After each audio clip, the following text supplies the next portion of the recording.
Welcome to the One Mason Road Camp Tevya podcast. You'll hear stories and anecdotes from special guests and hear how camp life has changed over the years. Okay, everybody, time for lineup. Welcome to episode 5 of the One Mason Road Camp Tevya podcast. I'm Rob Goodwin. My guest tonight is a member of a beloved three-generation Tevya family. At various times during the summer, she has been known to kayak on Lake Potanipo near Tevya in international waters, fortunately just out of the reach of the Potanipo Patrol. Welcome, Lynn Shapiro-Eisenstein. How are you? Great, thank you. Thank you for having me. Now, this has been like 10 months in the making Sure for us has. to get together. There was a lot of negotiation between your people and my people. I'm Yes. glad we got it done, though. So I'm going to flip the script around a little bit of what I normally do. I want to start present day. So you are a Tevya parent, That's right. and correct me if I'm wrong in anything.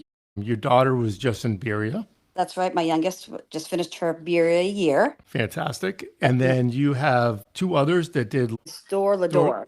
Lador. Yes, I know. The typical is Lador Vador.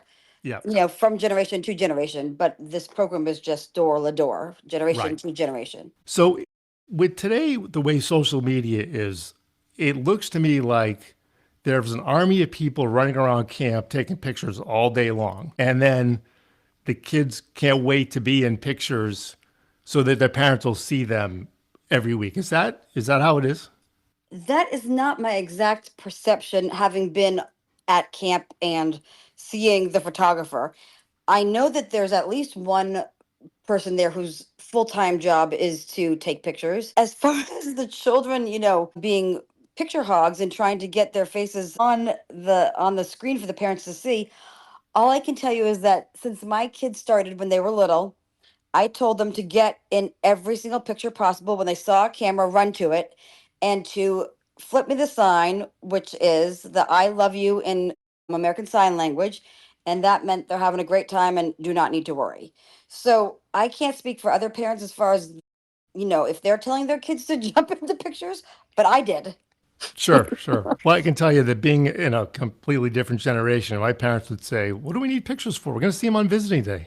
That's right, exactly. You know. But there is this funny little meme that is around, these little cartoon characters that are parents of campers talking about looking on social media at the pictures of their kids at camp. And if you put into YouTube, refresh, you'll see a very humorous little cartoon about parents constantly updating their computer so they can see the most recent pictures. That's funny. That is really funny. And foreign to me, because of my generation. That's right. And for me, growing up, my mother being there, I didn't get any mail. My friends, the parents were writing less letters. I mean, the contact, at least from the parents' point of view, is immediate. We can email the children on a daily basis, so they're getting mail daily if we wanted to, except for, of course, Shabbat. But the letters are still coming home, sometimes as long after camp has ended as November, to sometimes even December. Interesting. Very interesting. As far as, there's actually communication that can go, It's delayed. It's way. delayed coming out, Yeah. but not going in, for sure. Right. And now, do the campers today get like a different colored shirt every week with their bunk? Because it looks like we got nothing. Does look like what is going down. So if I understand correctly, and because they're in Birya, and that technically means that they're teenagers, the kids are doing this themselves. It's not necessarily camp sponsored. The kids decide as a group, because they're all in these group chats, what they want their swag to be. And they plan out their outfits, if you would, for final social. When we were kids, we got dressed up like the boys wore khakis and a nice button down, and the girls wore dresses for the final social. The final social is not the way it was when we were kids. It's not like boys ask girls that, like, for to go with them as a date. Everybody's just dancing together. It's just super co-ed fun, but there are themes for their attire as the oldest campers. And it changes every year. So there's that swag. But then there's also something that started, I guess, I want to say, oh God, maybe, all I know is that it's my sister Jill's Birya year. which includes campers such as Shira Citron, Jillian Levitan. I'm using everybody's maiden names because I don't know anybody's, married names. It's Penny Chatsanoff. It's Stacy Kaufman. All those girls, they're still a very, very active, large contingency group of girls who are still gung ho Tevya, even if their kids aren't necessarily there. But those girls made a shirt for their Birya year, and it was a white T-shirt with red writing, and it said Birya, and I'm having a mind block on whatever year that was. But ever since then, it's been a thing. I think there might have been a little bit of a hiatus, and it came back around later on. But now, for your Yavna and your Dahlia year, you get a shirt. All the kids in your bunk get the same color shirt, and it says Dahlia 19. Well, I guess it's not 19. It's like 2022 or whatever it is, and you're supposed to keep it. You keep it your whole entire life, and then when you get to Birya or Telchai, you get a shirt again. So for my kids, those are coveted items, and my son actually has his hanging on the wall. He doesn't really wear them. They're not to be messed with, they're not to be touched, they're not to be laundered with everything else. They are prized possessions, but they do break them out to wear at certain occasions, like the final banquet, where you will see a sea of color based on when your Dahlia year was, or if you're not yet in Birya, or Birya, however many years we've come since your Birya. So it's a pretty colorful scene, and I don't think, but I'm not 100% that it's actually camp sponsored. I think that the kids do it themselves. I think, but I might be wrong. Okay. That's pretty interesting. And Yeah, you know what we had when I went? nothing. We're lucky to have 3 white Tevya t-shirts Right. and a Tevya beanie that you'd lose before the second Shabbat and have to order another one from Canteen. I know, I'm telling you. And here's the other thing is that they go to camp with, the camp packing list, and the parents are asked to, to purchase and to buy trip day shirts and to buy, I guess, like sports day shirts, I guess, regardless of whether your kid is playing a sport or not. But then there is some Tevya swag, not as much as there should be, in my opinion. There should be a Tevya store on the Tevya, or on an alumni page or something of that sort. But it right now goes through Amerisport, which is the provider of the required shirts for the kids to bring to camp. But these Birya shirts are not part of that. This is again something that's being done, on its own, separate from the list. But we really we had a staff shirt. Once you were on staff, I don't even remember as kids if we had trip day shirts. You all had to wear like a white T-shirt. That's what we wore. We didn't have trip day shirts. No way. No, yeah, for sure. But I have to say, Goodwin, I still have my Tevya staff shirt, and the style that it is, which was, like almost like an Izod shirt, button up like that, is considered old school and a relic and historic and wanted, highly coveted. So I cannot say that the apple fell too far from the tree, because mine is hanging in my closet as well. And I wish I still had mine. I mean, seriously, I have a like a plastic bin. It's pretty big, filled with all my Kalenu, all the Tevya stuff throughout the years, including stationery from camp that I got when I was a kid in Canteen, and whatever I could get my hands on nowadays that has been put out or, for sale. But as far as I'm concerned, there is never enough Tevya swag. Right. And I bought a couple of shirts in the past year or two that That's I so have, good. which I love. Do you buy them when you're at camp, like at a reunion, or how do you get them? No, just there was at least one that was a fundraiser. Oh, yes, So right. if you bought a shirt, X amount of dollars, was made as a donation. So Right. and obviously added onto that amount. I would definitely get a Telchai 1979 shirt if they were I know. available. We have to work backwards. Pretty cool. I mean, it's fun to see them wear their shirts, because on the banquet night, on the final night of camp, you'll have kids from, let's see, I think it must be at least 10 years worth of shirts. So most people are not on staff for 8 years. And it's changed, because it's one more year between finishing up Birya and being on staff, because they added the DLD and Kadima, and then you can be on staff. So because it used to be that the DLD was part of your Telchai Birya year, and now it's its own separate entity. So, I mean, there's the numbers dwindle as the years go on because kids are, now done with college and they're getting jobs and they don't have the luxury of going to camp in the summertime. But it's still very cool to see, pods of color in the photographs. It is. No question. I did an episode with Mark Adelman. Actually, that was the first. He was the first guest I had on. I love it. And we talked about, among other things, visiting day years ago was a big show. You had the water skiing show. And whatever plays had happened to that point, I guess, they sang songs or did, right? From the plays. But visiting day is very different now. So very different. Give us a rundown. I will, but I will tell you, old school visiting day is trying to make a comeback. Okay, so when we were kids, you didn't leave camp. You weren't allowed to leave camp. Your parents came in with a cooler and beach blankets and beach chairs and maybe your dog. And everybody sort of, for the most part, sat at the beach, but maybe anywhere around camp. And you stayed and you watched the water skiing show and you had lunch and you went and some of the activity areas were open and the counselor sat with you on because the counselors didn't have their parents come. And they would sit and they would mingle with the families. Now it's a mad rush to get in only to get out because you have to take your kids to Target, depending on if you have boys who need a haircut or girls who need to have their nails done or have lunch at a coveted, spot, maybe on 101. And then you maybe go back in time to play a little tennis or pickleball or take a walk around camp once.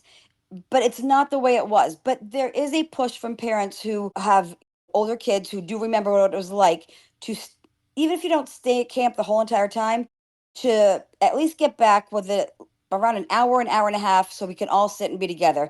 And it hasn't really returned to the beach yet, but there's a Phil Drasner tennis pavilion, if you would, a little like gazebo.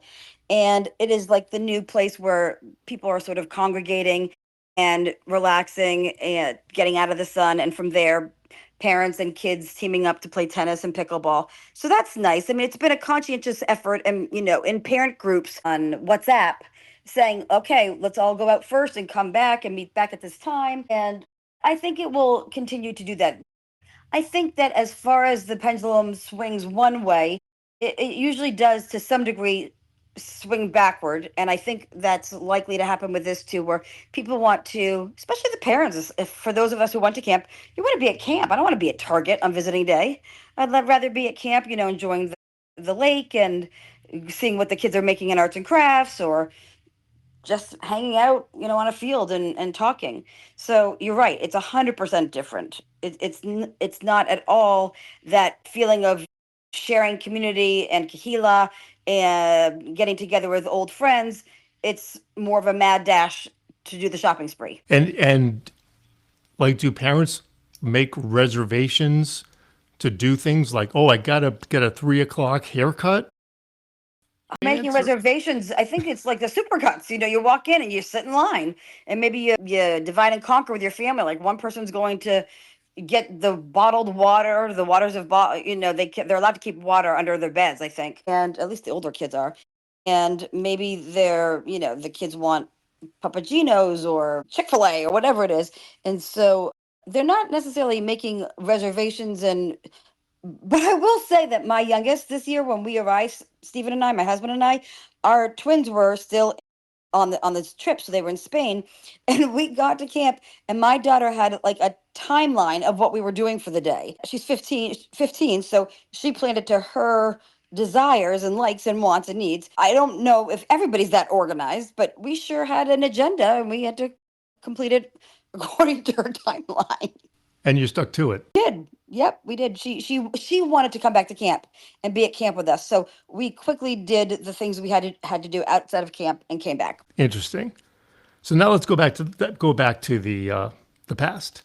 Okay. So your first year at camp was 1979. That's right. That was my Telchai year. That is crazy to me.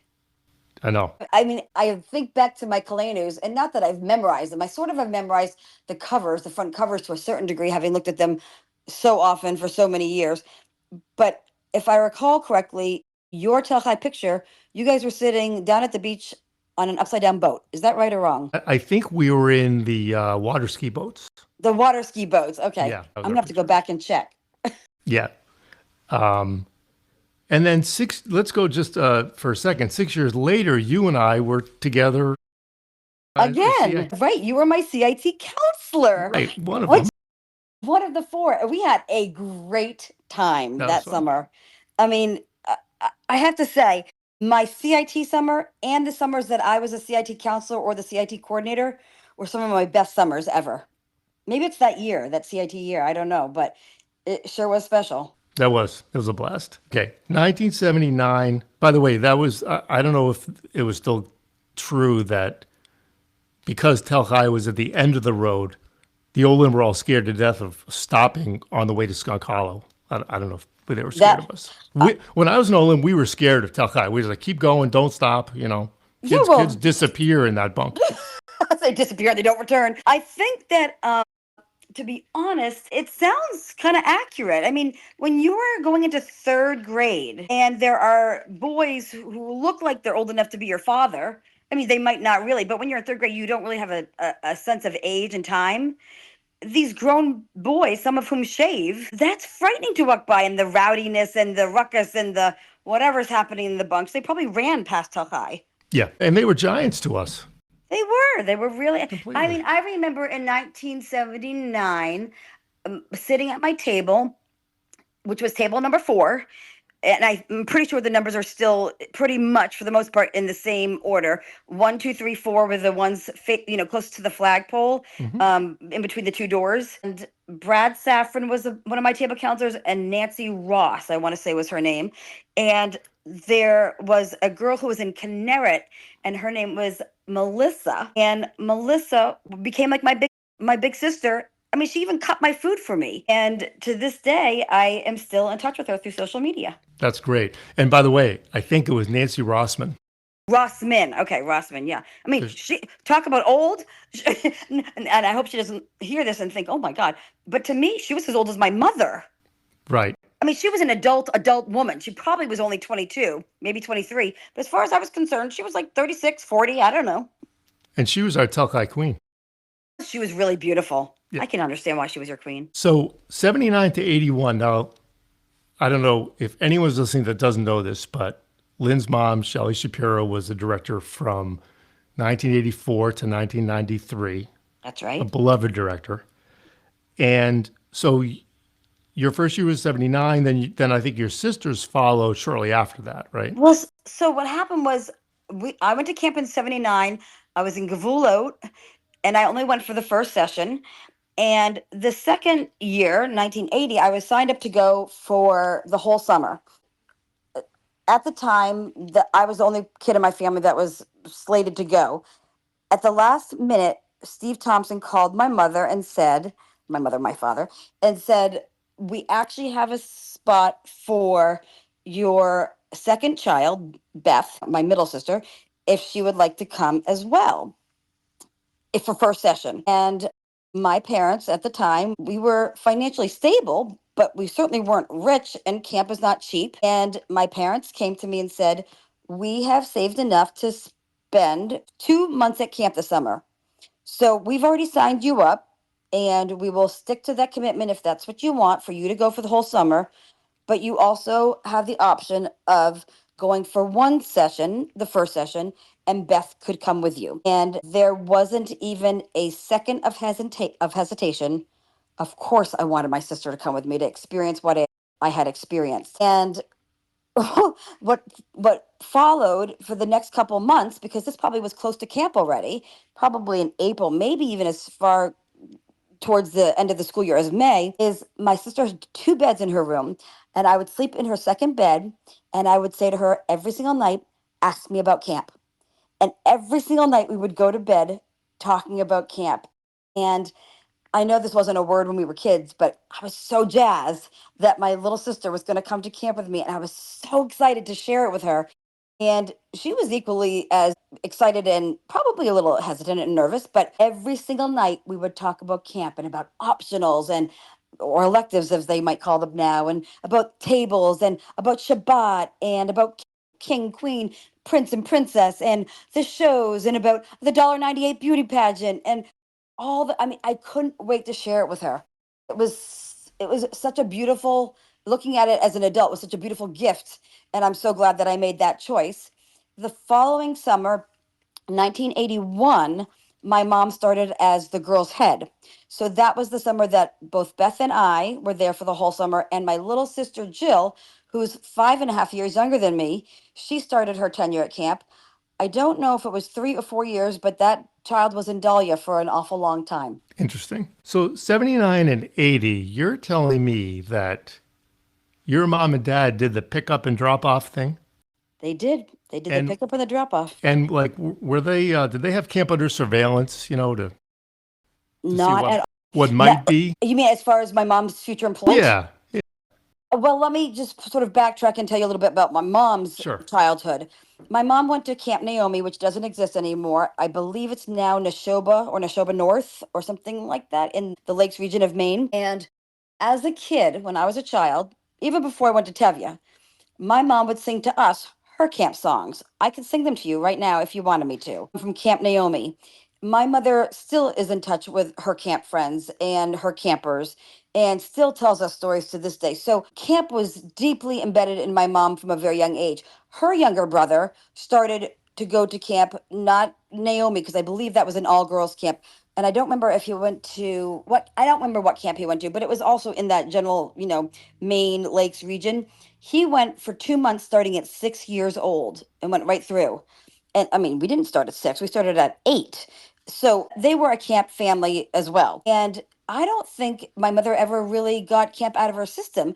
And even upon dropping us off those first 2 years, she would say, sort of tongue in cheek to Steve Thompson, if you have a job, let me know. And then one year, he called and said, we do have an opening as a girls' head director.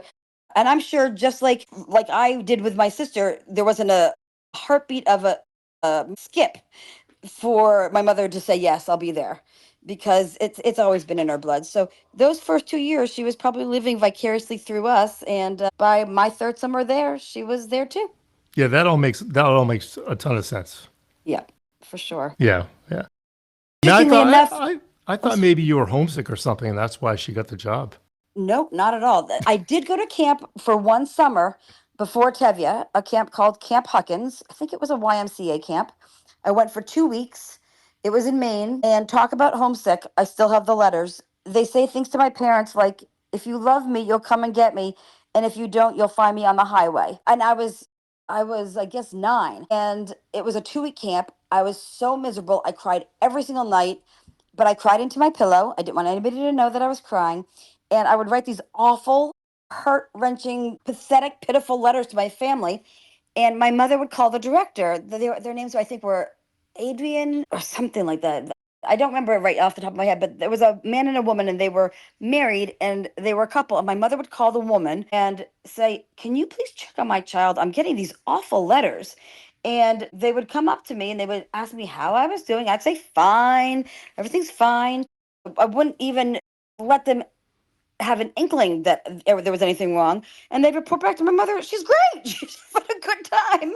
But I proceeded to write these awful letters, which I really should post on a blog someplace. Now, especially in hindsight of my camp experience, I drew circles around the tears that had fallen on the page, saying, these are my tears. Come and get me. And so you would think that, I'd be gun shy and I'd be hesitant to give it a go, especially going for 2 additional weeks that first summer.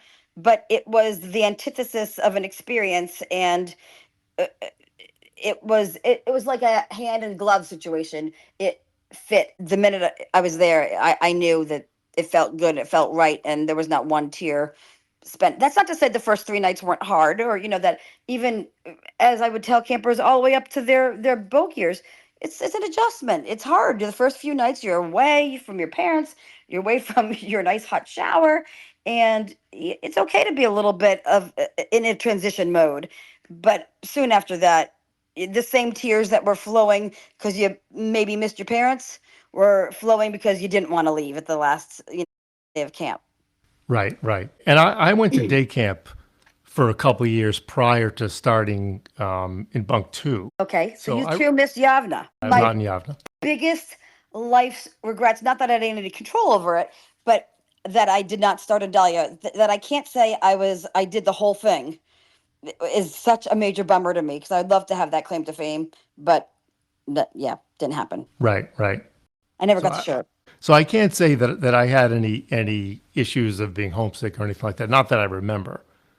But a couple of kids did. Oh my gosh. A couple of kids went home for good. I don't remember kids really going home, at least not when my mom was director, because my mom was pretty hardcore. If you let them come home, they'll never go back. And there were a few kids that I was the counselor of. I remember 3 different children at least who cried a lot, if not the whole entire summer. And some of them are very well-known, beloved Camp Tevya people to this day. And we're lifers, Camp Tevya lifers, even though the first year was really hard. And you want me to tell you who one of them was? Sure. Okay, it's actually the spouse of one of the past camp directors.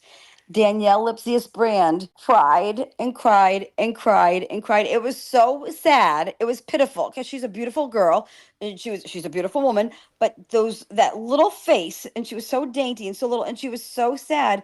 But she made it through, and look what happened. I mean, she didn't not only stayed, she married one of her Tachai guys. She has 2 kids who are Tevyites, and she became the director's consort. She was the wife of the director. Yeah. It's not easy for everybody, but No, if you not can at all. push through, then it's worthwhile to push through. There was a story about some kids whose parents were called saying, listen, they're really, really homesick. And the parents would say, they can cry the whole summer long. As far as I'm concerned, I'm not coming to get them, which in the end is probably, unless there's some underlying issue that we don't know about or didn't know about, that's the right thing to do. It makes the kids tougher and see what they're made of and thick skin. Right. And being camp director yourself, you must have had some experiences like that with parents as well. Yeah, for the most part, I don't really remember it happening too much for the couple years that I was an assistant director at residential camp. And it doesn't happen in the same way at day camp. At day camp, where I was the director, it's more of having to pull a child out of a car who's clinging to the headrest. So it's more physical than it is emotional. And it happens every morning. But you just keep doing it, and showing them each day at the end of the day what was great about the day, and having them remember that the next morning when they come and they're clinging to their parents' legs. Right. Now tell me about at Tevya, your post-CIT years, because I have no idea. Okay, so I was a CIT in 1985. My first year, I was a counselor in Daphne, and the kids I was a counselor for were those same girls who later on began the Birya shirts that I was telling you about. And they were not an easy bunch at all. Spirited, but they had a mind of their own. So that was an interesting summer. I wasn't 100% sure that after that summer that I really wanted to go back. I thought being a counselor that summer was really hard. But the following summers, I switched to Dahlia. So instead of having SOFs, which is, middle school years, which are tough, I went to having the little ones. And that was a labor of love. I mean, it might not have been easy, but those Dahlia girls, I'm actually having dinner with one of my Dahlia girls in a couple weeks when she comes to Atlanta to visit, Simone Stallman, who is Deborah Sokol's cousin. I don't know if you remember the Sokals. Bart was my age. So he was I think he was a CIT with us. Mm-hmm. And so, yeah, those Dahlia girls, I just loved being the first point of contact for their camp experience and making sure that it was stellar, not just good, but stellar. And then as you get older, on staff, they need to utilize to put you in an older bunk. So then I ended up having Birya a couple times. I had CITs a couple times. I was the CIT coordinator for a year or two, and finished up, I think, with Birya again. But I have to say, if I went back again now as a counselor, I think I'd have Dahlia again. You would? Huh? I think so. Just love them when they're just so doe-eyed, and everything's an experience, and everything's new and exciting. Not that it's not exciting when you're in Birya. It's super, super special. But you can make or break someone's entire camping experience by being the counselor when it's their first year. That's so true. So true. Yeah. And I've talked about this other episodes, the activities or electives, right, are so extensive today. They I can have only come up with a lot imagine. of very interesting things. Yeah, and I can only imagine how many skills the staff as a whole needs to have today. It's very different the way they structure camp. There are some camps, residential camps or overnight camps, where they have two completely separate staffs. They've got bunk counselors and they've got activity counselors or activity staff. And the activity staff don't usually live in the bunks. Well, Tevya, I think it's safe to say, and anybody who works there now can, correct me if I'm wrong, it's sort of a hybrid because what they have is the way we had it when we were kids, which is your bunk counselor at the beginning of first period leaves and goes off to their activity area as you and your bunkmates go off to follow your schedule. And so it's sort of like having a working parent, if you would. But every activity area has a director that is an adult that does not sleep in the bunk. So there are that many more adults on camp. I mean, for when we were younger, it was a director, a girl's head, a boy's head, and a program director. And for the most part, those were the four adults. Now you have closer to 20 adults on camp. So it's a pretty, but then again, it's a different world. The world is so much more litigious, and there's so many more security issues, and you just, these are other people's children. You can't take any risks, at all. Not that people were lackadaisical or not super focused or hyper focused on the children's well-being. It's just that in this day and age, there's so many more things that can come back to bite you, from a camp's point of view or a director's point of view, CYA, which is the right way to go. Right. And so that's why friendship is so big now, right? Didn't And they make a have the larger Gordon. one? Well, they have Friendship, which is what used to be the last building on as you entered, or the first building as you entered camp. And more recently, in the past decade or so, I don't know exactly when, there was a new house put first in line on the right-hand side when you enter camp called the Gordon House in honor of Aaron Gordon. And that house was, dedicated and built in honor of Aaron by Mike Levin, who actually lives here in Atlanta. And he was at Tevya as a kid. He is in his 80s, and he is somebody who I feel that the kids at Tevya should know about, because not only is he incredibly successful in his businesses that he has started or run, whether it's the Georgia Aquarium or microtel hotels, but he is an incredible philanthropist and is just trying to really do right by Jewish community, Atlanta Jewish community, the Jewish community as a whole. And he actually came out with a book very recently. I purchased it. I have not read it yet, but he is someone that is on my list to talk to because I want to do interviews with people who went to camp as far back as possible. And so I have a non-specified date interview with him in the somewhat near future. That's a great idea. Yeah, I'm hopeful to get as many testimonials as I can, to just like you're doing with finding out about people's experiences, past, present, and future. I want to do the same, but I'm not sure that the people that I'm doing it with know what a podcast is. Right. Right. I That's think not a there'll be problem. more in person or on the phone. Right. So I missed Aaron Gordon by 2 years. His last year was 1972. Gotcha. And I didn't know anything about him. I heard he was tough and fair, Okay. and that's all. So I'm really curious, like, do your kids, are they aware of much past history of Tevya? Well, they are, but that's because I eat, breathe, and sleep Tevya. I mean, I think that there are a handful of us who are still it's so engraved in us or embedded in us, if you would, the Tevya community, the Tevya culture, that our kids have been. I mean, my kids were singing Tevya songs before they went to Tevya. My kids knew. Remember when we used to do Birkat Hamazon and the little hand thing with the four little hand motions at that one part at the end where you do it really fast?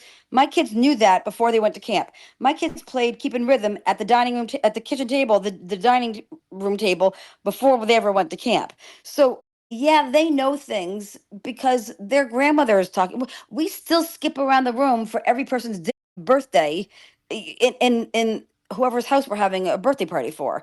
So they're not able to escape it. In fact, I will tell you honestly, we had a little fight in our house a couple weeks ago as to who loves Tevya most. And I still say that my mom will win. She might not get up there as much as she wants.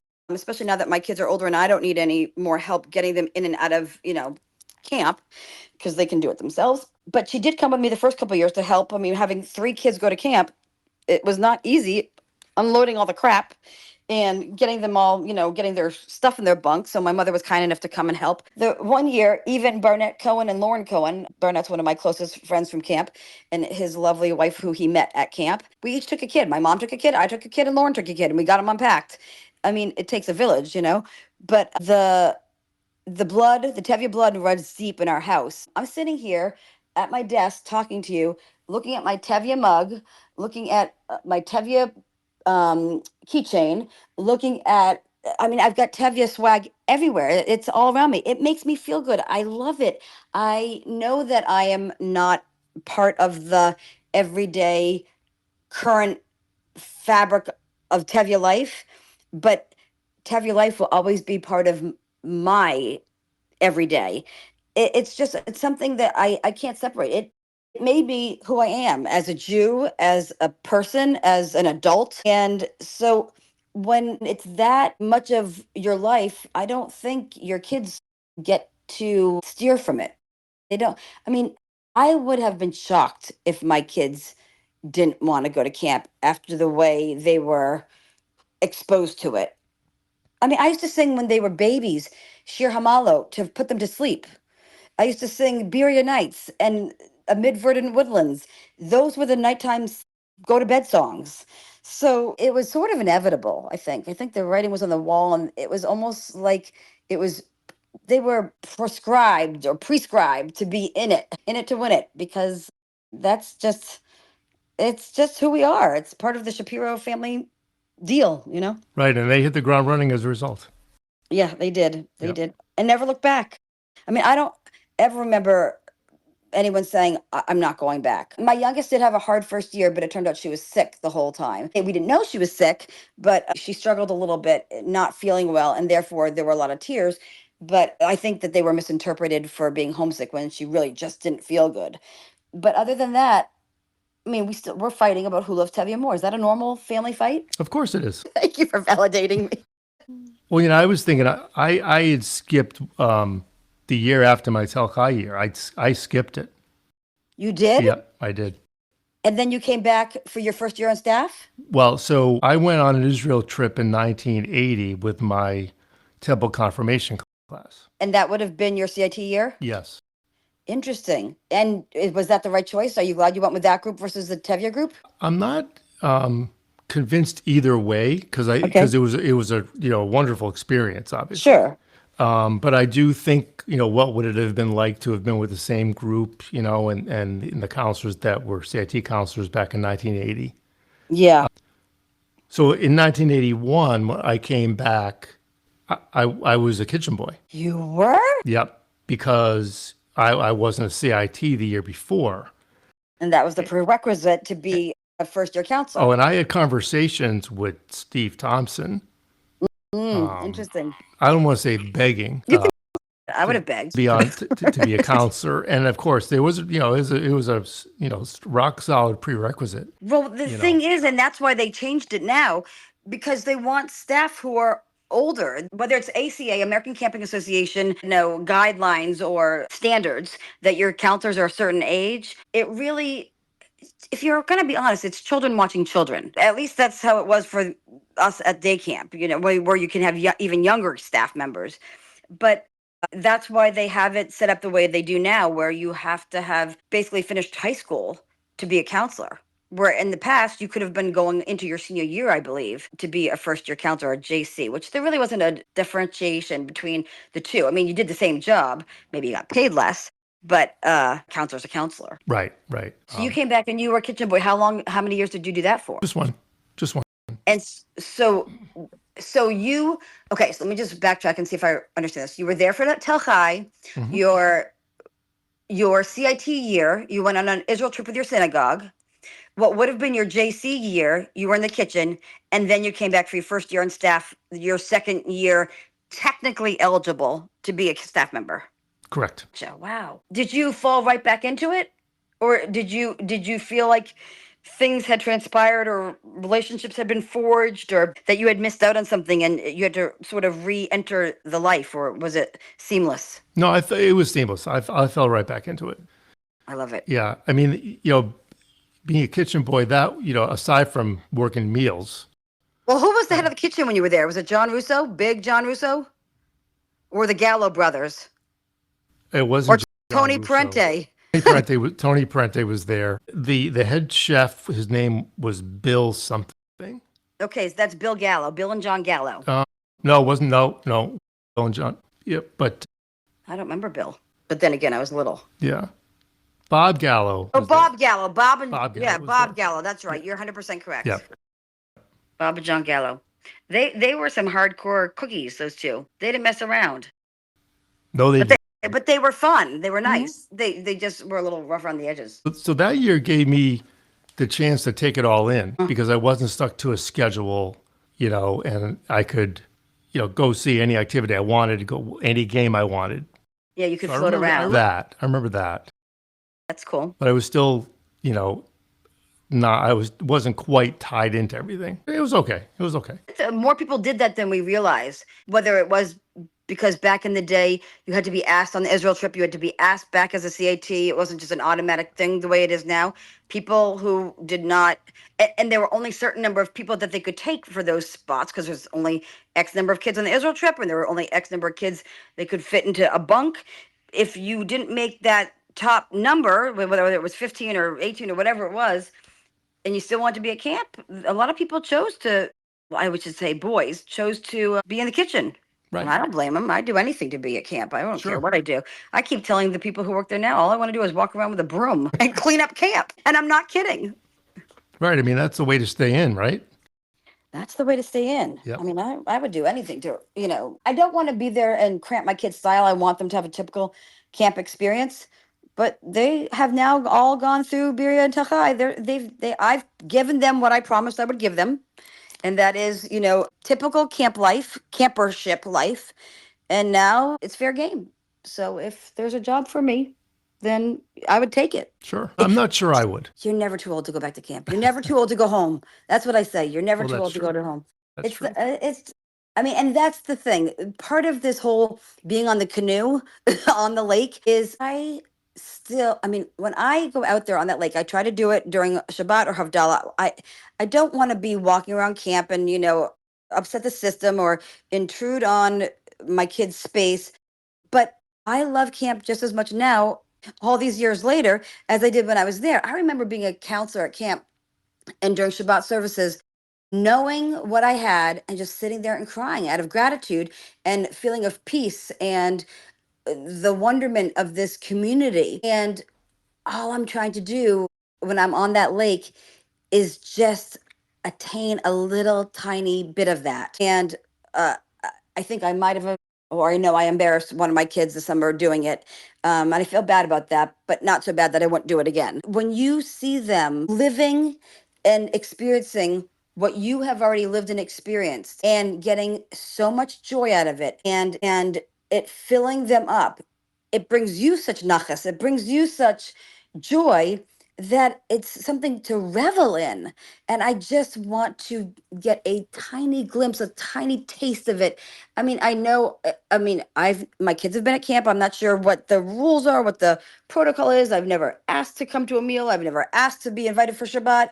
And no one has ever asked me to or invited me to. So I tried to get a little tiny bit of what I could without breaking any rules and without inserting myself or, being that parent that's just, up their grill so far that they're like, we're sorry, you can't come to camp anymore. But so it's just a beautiful, beautiful thing to see. And I wanted to videotape it. They told me not to, so I didn't, which I totally understand. But if you lived it, or if your kids are living it and they're coming home feeling the way I felt or I feel, or my kids are coming home, or their kids are coming home the way my kids feel, gosh, I would love to, catch it in a bottle and reproduce it and sell it because it's priceless. It's priceless. You're so right. And I want to say one thing or a couple things. I mean, obviously, everyone knows, and I I just want to say it anyways. Your mom was a joy as director and girls' Mm. head counselor. Your dad was a joy visiting on weekends too. I can't forget about that. That is very nice for you to say. Yeah. You know, camp is an interesting place in that every single person there has a place to be, a job to do, or a schedule. And it wasn't always easy for my dad. I will say that all the guys, my Birya year guys, and the ones a little bit older than me, even the ones a little bit younger than me, they always embraced him and loved that he comes around or came around. And even to this day, people always ask, "How's Howie? You know, how's Howie doing?" It's so beautiful. I wish that he had uh, taken advantage of more that camp had to offer, playing tennis with people or gone out in a canoe. But I'm not sure that he felt like it was his place. I think he felt like I feel now. He doesn't want to intrude. And so if I mean, my dad had a job, he was making a living, so it wasn't like he was going to be able to work at camp, nor did he necessarily want to. But just to be up there on the weekends, you know, to see my mom, and well, not really us. I mean, it was nice. It was a bonus to be able to see my dad, but that's not part of the program you sign up for when you're at camp. But I don't think it was always easy to be the lone soldier who didn't have a specific camp identity. You know what I Well, mean? I think he had a camp identity.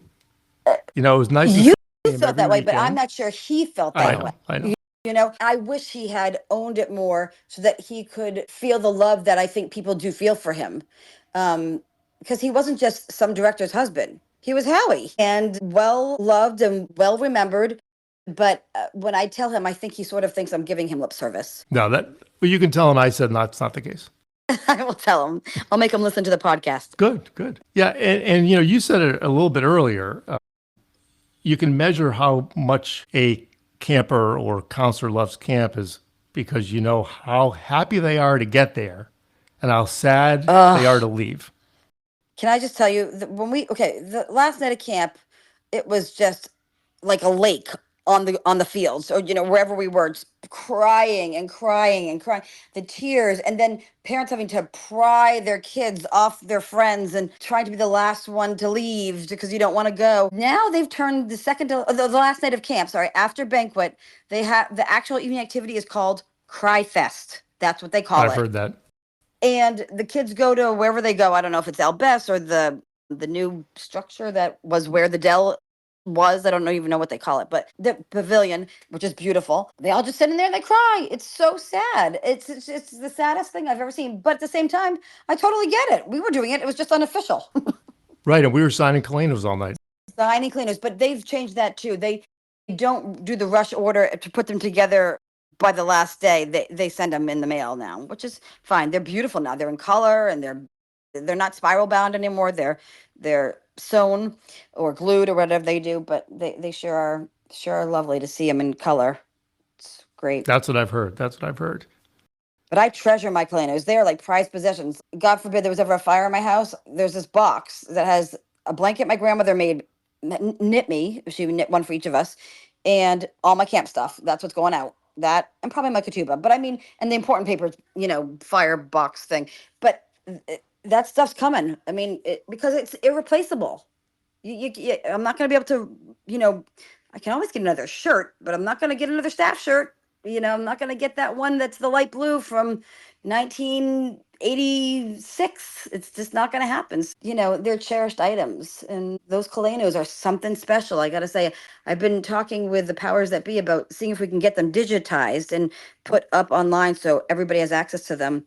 You know, as they like, because I think that that's part of the history of Tevya, and that's part of, or any of the Cohen camps for that matter, and being able to stay connected with people. If we live in this digital age and social media, then having access to people should be a little bit easier than it is. I mean, right now it's sort of like you have to go back and look through your Kalenos and like, do they still live at the house on, you know, whatever lane in, you know, Framingham, Mass? And they probably don't. So it's a little bit of digging and, you know, sleuthing on the internet, and it should be a little bit easier, I think. Right, right. Well, and I wanted to get this podcast going, and I had it in my mind for quite a while before I actually started, because I think there's some history that I think people would enjoy hearing about from the past, and also like you and Matt Brand also filled me in on a lot of the details of camp today, which is so different. And that I would think would be of interest to some people as well who have no idea. Yeah, I think I want to continue doing this. I think it's a great idea. I love the idea of taking the present and sharing it with the people from the past, and I love getting the past and sharing it with the people of the present. And I think that archiving and testimonials and just getting as much information as we can, whether it's online or in a physical space, I think it's really, really important because the history is so rich, so beautiful. And just like with anything, if we don't preserve it, I don't want it to be lost or forgotten. Totally agree. Yeah, so I hope you continue on with the One Mason Road podcast. I think it's a beautiful thing. Thank you. Well, I want to thank you for joining me tonight, Lynn. This has been a terrific discussion. Great trip down memory lane. Absolutely. Down Tevya Lane. So if you'd like to be a guest or have ideas for future episodes, you can reach me via Facebook Messenger, text me or email me at info@onemasonroad.com. Please subscribe to the One Mason Road podcast wherever you get your podcasts. Past guests included Mark Adelman, Matt Brand, Linda Schnall-Hill. You can also listen at onemasonroad.com. And don't forget, join the One Mason Road Camp Tevya group on Facebook. Thanks again to Lynn Shapiro-Eisenstein for spending time with me tonight. Thanks for listening, everyone. Keep in touch.